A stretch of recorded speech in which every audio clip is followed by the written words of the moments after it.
चलिए खबरों को विस्तार से देखने की शुरुआत करेंगे। सीज फायर की खबरों के बाद अब शेयर बाजार में लौटी है शानदार तेजी। डेडलाइन समाप्त होने से पहले ही बातचीत से बात बन गई है। अमेरिका के सीज फायर पर सहमति और ईरान की स्वीकारोक्ति का असर है कि शेयरों में तेजी। कच्चे तेल के दाम गिर गए हैं। आज तड़के खत्म हुई थी अमेरिका की डेडलाइन। आज सुबह सभी प्रमुख एशियाई बाजारों में भी तेजी दिख रही है। BSE सूचकांक में आज सुबह फिलहाल 2663.28 अंकों का सुधार हुआ है। 77,279.86 अंक पर है फिलहाल। BSE सूचकांक में आया है 3.57% का सुधार। NSE सूचकांक में 785.65 अंकों की तेजी। 23,909.30 अंक पर पहुंचा फिलहाल। NSE सूचकांक में आई फिलहाल 3.40% की तेजी। जापान, दक्षिण कोरिया, चीन, इंडोनेशिया, हांगकांग के शेयर बाजारों में भी आज तेज सुधार की बात हो रही है।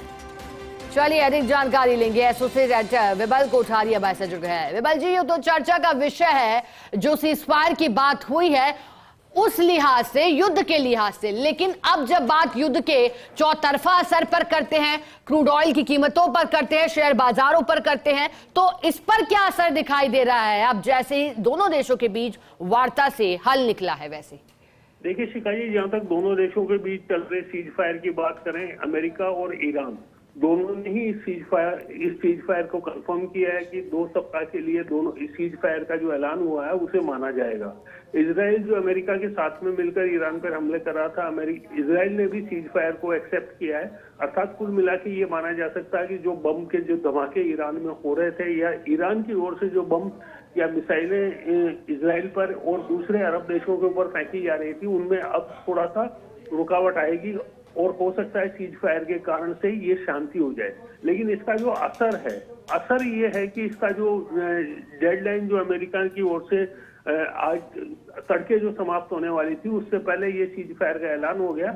और एक तरह से जो ये कहा गया था कि जो ईरान की जो सभ्यता है, उस सभ्यता को खत्म करने के लिए जो ट्रंप ने दावा किया था, वो अभी उस स्थिति तक कुछ भी नहीं होगा, वो शांति रहेगी। जहां तक इसके असर की बात करें, इसका पहला असर स्टॉक मार्केट पे नजर आया है।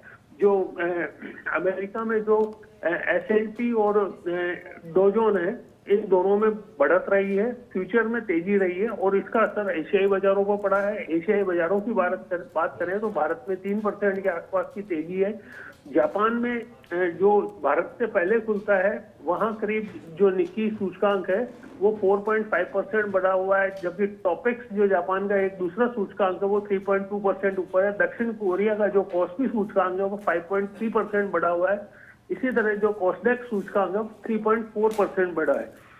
भारतीय सूचकांक की बात करें तो भारतीय सूचकांक में करीब 3% से ज्यादा की तेजी इस समय नजर आ रही है। लेकिन जैसा कि हम पहले बार बार अपने आलेख में भी मेंशन करते थे कि ये जो शेयर बाजार में तेजी और मंदी होती है, ये स्थायी नहीं होती है। हर तेजी के ऊपर निवेशक को अगर प्रॉफिट होता है तो उसको प्रॉफिट अपने बैंक अकाउंट में ट्रांसफर करना चाहिए। ये बात मैं आज फिर रिपीट करना चाहूंगा कि जो ये तेजी आई है, ये तेजी स्थायी नहीं है।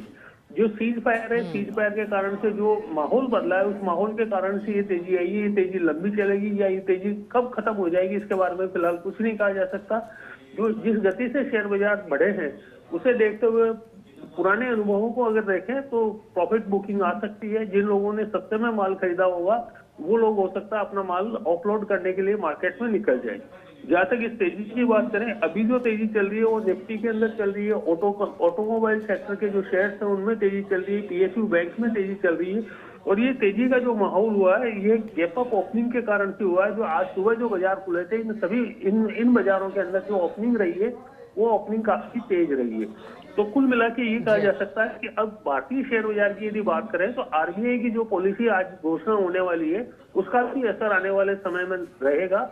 जो क्रूड ऑयल की बात करें, क्रूड ऑयल की कीमतों में 13% के आसपास की गिरावट नजर आई है और जो ब्रेंट क्रूड ऑयल है वो करीब $94 के आसपास आ गया है, जबकि वेट क्रूड ऑयल है वो करीब $95 के आसपास चल रहा है। तो कुल मिला के ये कहा जा सकता है कि वैश्विक अर्थव्यवस्था को इस सीज फायर से एक संजीवनी मिली है, एक राहत मिली है। ये राहत कितने समय तक चलती रहेगी और कितने समय तक बनी रहेगी इसके बारे में फिलहाल आकलन ही किया जा सकता है। एक खास बात और मैं बताना चाहूंगा कि जो वार के कारण से जो सोने चांदी का जो माहौल था, उस माहौल में भी अब गिरावट की उम्मीद की जा रही है और सोने के भावों में करीब 2000 रुपए के आसपास की वायदा बाजार के अंदर गिरावट है। चांदी के भाव में करीब 8000 रुपए प्रति किलो की गिरावट इस समय फिलहाल नजर आ रही है। अब बाजार जब प्रॉपर्ली खुलेंगे तब पता लगेगा स्टॉक बुलियन मार्केट है उसका क्या हाल।